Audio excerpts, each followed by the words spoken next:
I jumped with both feet and said, no, I'm going to make a go of this. And I'm going to do this, and I'm going to be brave enough to do it. And that was the best decision I have ever made. If I was going to take my own writing seriously, it had to be marketable. It had to be the same caliber as all the other books that are on a shelf. If you, as a writer, don't give your reader a solid, good reading experience, they won't trust you. If anybody were on the fence about editing, they should just absolutely consider it. It's a cost of doing business as a writer. If you don't have your readers' trust, you don't have an audience to write for. And I think that having somebody else hold a mirror up for you helps you to find your actual path, your writing path. And I think that editing is valuable in that regard. It isn't just about the phrases that you repeat far too many times, or how many times your character nods their head, or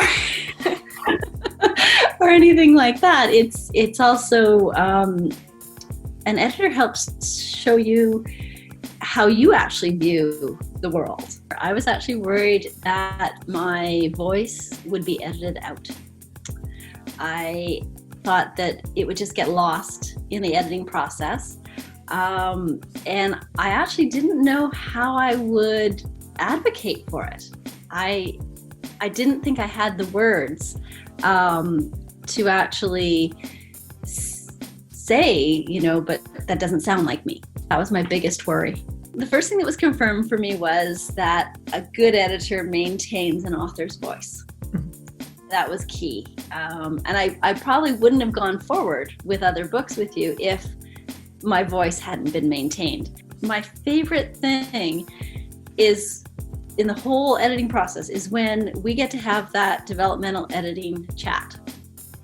Because all of a sudden, my novel doesn't just have one person standing behind it.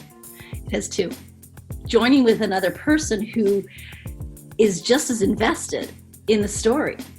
And you all of a sudden have all these ideas ignited, and it's like somebody's lit a fire under you because now you're excited about your book again. Every novel is a new experience. It's an opportunity to learn something new if you're open to it.